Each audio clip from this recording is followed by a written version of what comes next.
birthright with the blessing that he got, that his father thought should have gone to Esau. That was not the case, because Jacob had bought the birthright, and with the birthright comes the blessing. But what we see here is that Jacob wanted to be blessed. And what did he want to be blessed for? In order to be used by God. Jacob was wise enough to understand that a great blessing is simply being a vessel of God, being used by God for God's purpose. That's what he wanted. And what we see here is that angel, the angel of the Lord, as you mentioned, God's representative, and perhaps God in and of himself there, was wrestling, and he says, I won't let go until you bless me. And that's what he wanted: intimacy with God, the presence of God in his life, the opportunity to serve God. This is where wisdom begins. Yeah, and it's such a, we need to look at the magnificent men of the Bible. Abraham's another one. He was submissive to God. There's a great movie out called His Only Son, and I've watched it several times, but it just blows me away how he had no idea what was out there in the other parts of the world. It was non-explored. It was full of probably bad people and bad things going on, but he had never been out there. When God sent him out there, he picked everything up and went. And that is what you call being submissive to God. And great, he told him, I would make nations from you. And he was very adamant about it. He wasn't going to give up. No, he was committed, and he saw the vision of God through his faithfulness. God revealed more and more things to him. And the great thing about Abraham, the great thing about the patriarchs in general, is that they wanted to be part of God's purposes, which primarily was to bless the nations. And they knew that this was their call, and they submitted to it. And just in one of the things, it could have been 10 years between God speaking to Abraham and him going and doing that task, and then maybe 10 or 20 or 15 years before he heard from him again. It's not like he heard from him every night to get guidance. Talk about faithfulness, and I think it's a great example for us. We want everything, especially with the internet, right? We want instant success. We want instant gratification. And a lot of times we really have to wait on the Lord and seek him. And I think in my personal life, this is where he wants me to be. It's always seeking him, face down, humbling myself. And I might not get the answer that I'm looking for a long, long time. But when I do get it, I understand that it was him drawing me in to that intimate relationship and having that closeness every single day. That was the purpose of the whole task in the first place. So, and I know everybody's different, but is that a pretty good example of what God is asking us to do, and how one of the ways we can achieve that?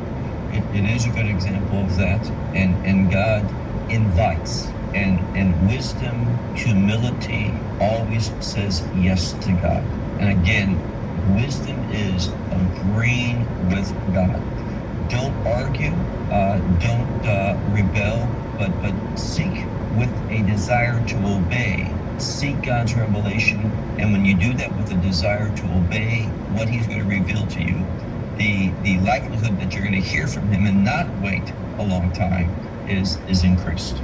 Well, I know we have a few minutes left, so let's do maybe 1 or 2 minutes, Tom? Yes, perfect. So here we go. You're on the clock. Yeah, I'm trying to be. So when we went to verse 18, and it said, and we stopped there, conscience, but in all things desiring to live honorably. And that, again, that's that desire that God's asking us or telling us to live honorably. But I especially urge you to do this, that I may be restored to you sooner. And it might not make sense, but can you explain that, why the author would write that?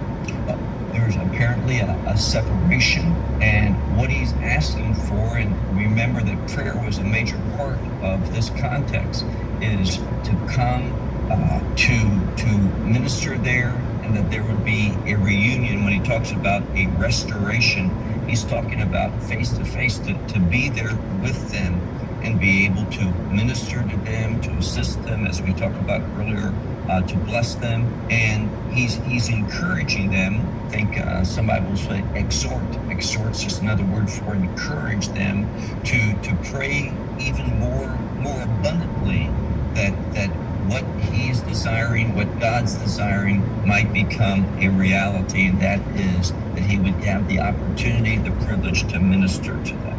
Yeah, and to be restored is huge. It's in the Bible quite a bit, and I think it means to be brought back to where it was before separation. And if there was a fallout between the two, or even when we're not being quite obedient to God as he wants, when we ask, as David did, to be restored, it would be to be brought back to that relationship where God wants us to be. Is that a good definition?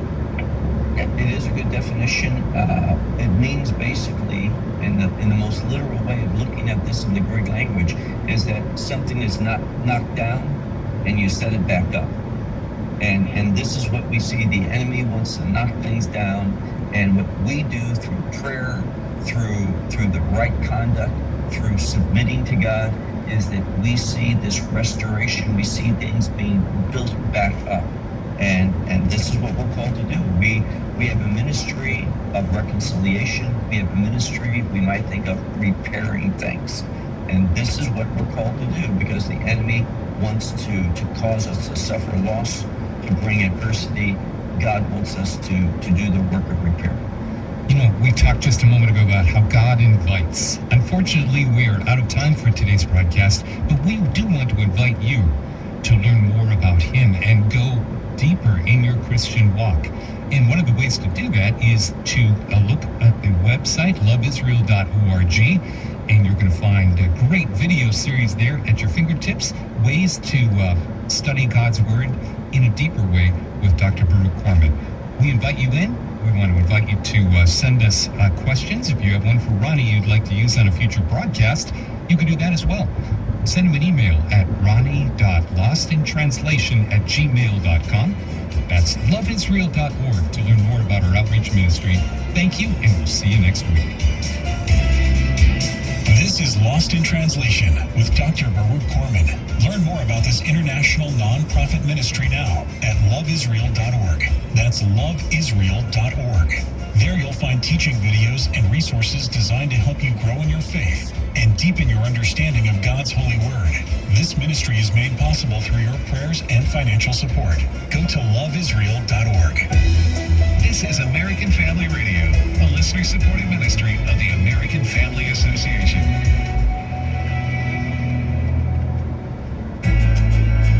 Hey, this is Blanca.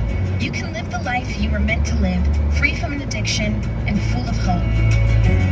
I would go to alcohol to soothe something or to celebrate something. This was going on 6-7 years. It was taking a toll on me physically. I was losing employment. I was at the bottom where I did not want to die. I came to Teen Challenge and have found that the part that was missing was the intense love that Jesus has for me. And now that I'm sober, I'm not afraid to face my feelings. I'm excited about life, and I have everything in the world to live for.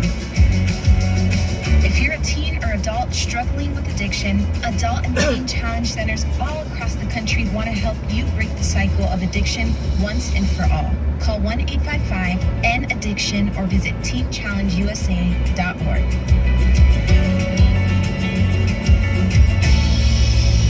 90.5 KTXG Greenville, Dallas. It's the laugh of a baby. Some only believe that life begins when the baby is born, but that's just not so.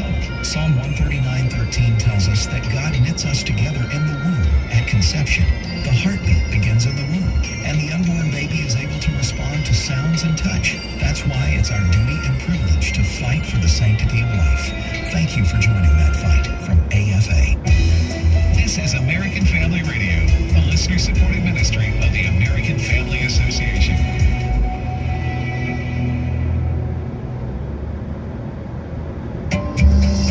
Well, the Bible is literally the Word of God. This is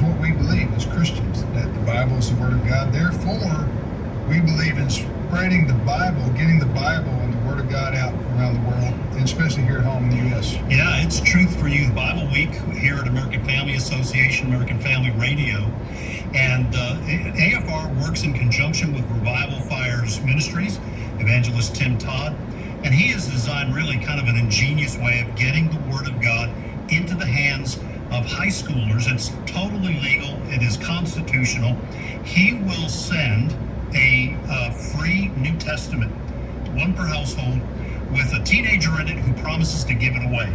And this is a copy of the New Testament, and it's got 100 pages of comics at the front of it, perfectly illustrated, that deal with issues confronting teenagers today. So if you have 2 grandchildren, or if you have 2 children, for example, that will agree to give these Truth for Youth Bibles to somebody they know that doesn't know the Lord, then they will be sent to your home for free. That's what we're saying. All you need to do is request them. No gimmicks here.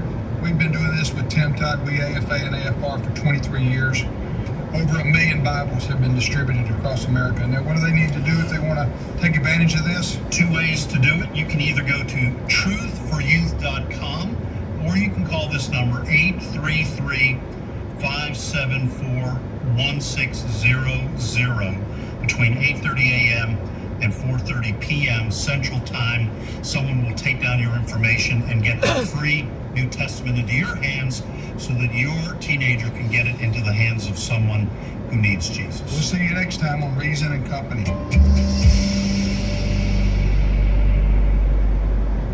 God has led Bishop E.W. Jackson to leave AFR and run for president. Our loss could be a blessing to the nation, but it leaves a hole in our programming. Well, here's our answer. He comes from the Emerald City. He's not a wizard, but some might call him a whiz. He brings a biblical perspective to things we're seeing in the world. He's a follower of Jesus and a leader among men. Coming soon, it's a Disciples View with Todd Herman. Weekdays at noon Central on American Family Radio. The world awaits a Mr. Fix-It, the man with a plan. Is Europe preparing the way for him? So we have to be excited about 2 things. Not only about our rapture to be with him, but also about the fact that when he comes, we come back with him, and he will put an end to that evil empire that is going to be ruled by the Antichrist at that time. Welcome to Understanding the Times Radio with John Markell, Radio for the Remnant. Today, John features a conference message given by Israeli Bible teacher Amir Sarfati. The Bible says that the Antichrist will come from the revived Roman Empire or Europe. How are they paving the way for this apocalyptic figure? Here is today's program. Well, welcome to the program, Sam. So glad you could join me today as summer is racing along here. I'm departing from the interview format this week to air a conference message given at one of my conference events by my guest Amir Sarfati. The content of this message is timeless and vitally important. That is the message, Europe ready for the Antichrist. This was given at my Understanding the Times conference not all that long ago. So without further comment, let's revisit Europe ready for the Antichrist. The name of the message is Europe getting ready or ready for the Antichrist. So I'm not going to put much of the emphasis on the Antichrist. Thank God I don't know who he is and don't wish me to know who he is. I'm going to put the emphasis on Europe, and I want to tell you something. Very few times in my short life I got to the point where I nearly passed out just from seeing something or being in the presence of something. I normally try to keep my act together and to pretend that I'm fine and I'm tough. And the first time I led a group up on the Temple Mount, which I don't do anymore, the place is completely given to Satan, I believe. The first time I came, I approached the Dome of the Rock, and then of course I stood right in front of that marble slab, and I saw that face of the beast looking right at me. And you can clearly see that it's that marble slab on that corner, and this is what you get to see. And by the way, that's a natural formation of the marble. Nobody painted, nobody created that. This is what the marble had inside when they placed it over there. And I remember I saw it and I nearly passed. I felt such demonic presence right there. I totally believe that starting from Ezekiel 8 and then 10, the Spirit of God left that place long ago. On and on to the Mount of Olives and departed from that place, and as people worshiped Tammuz and other deities in that place and completely abandoned the worship of the true and the living God. So the temple was still there when nobody really worshiped God in that temple, and that could be the picture of many of the churches nowadays. The buildings are beautiful, facilities are so great, but is it really truly Jesus that is being worshipped in those places? And so, next time is when I visited the upper room and I was walking with my group downstairs from the upper room. And again, I nearly passed out and I didn't know why. And about 2 weeks later, the municipality of Jerusalem trimmed some of the plants on the railing that led to one of the upper rooms nearby. And I saw the symbol of the Freemasons, and apparently I was standing in front of lodge number 2 of Haltzi on Mount Zion, which is one of the 3 most important Freemason lodges in Israel. Now, I didn't know it's there until a couple of weeks later. But the third time it happened to me, it was last month. I arrived in Europe, in Amsterdam. I had a room right in the area of the Dam Square. And I remember, got off the cab, got into my room, and then immediately put the stuff and went out to walk around. And within 2-3 minutes, I ran back to my room. I was there to write something, to have several meetings there, and every single time I left my room outside, within 10 minutes, I ran back. I couldn't even breathe. And the Lord spoke to me and then we had an interview with Jan. The last one I had was from my hotel room in Europe. And that is the moment it dawned to me. I am in the heart of the kingdom of the prince of this world.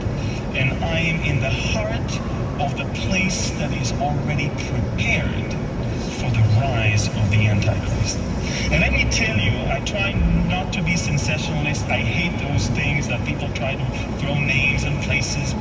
But I never ever bought that thing that the Antichrist is a Muslim, simply for 3 reasons. One, I don't know a single Jew that will ever claim that a Muslim is his Messiah, including myself. 2, I don't know any single Muslim that will have peace with the Jews. And 3rd, I don't know a single Muslim leader that will actually allow the Jews to have a temple on the Temple Mount. So that alone is, to me, absurd to even think about.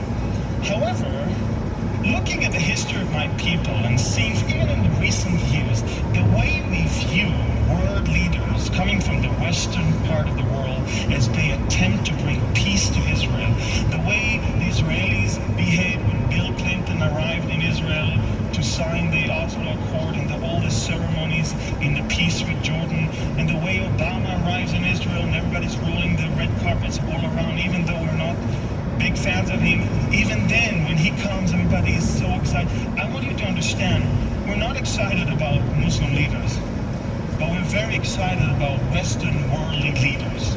And Israel doesn't want to become like the Muslim world, but Israel always wants to become like the Western world. And it's interesting how Europe is really getting there. I've been reading Anne's book, Prayer of Daniel, which really changed my prayer life. Thank you. And of course, that gives me the chance to read again and again Daniel, because this is an amazing character in the Bible. And in his dream, we all know that there was that interpretation of that image made of 4 different materials: the head of gold, the chest of silver, the thighs of bronze, the legs of iron, and the feet partly of iron and partly of clay. We can see that image on the screen. We all understand that the head of gold was the Babylonians that were ruling at that time. And then we have the Medo-Persians, which is the breast and the arms of silver. The Greek Empire is is the belly and the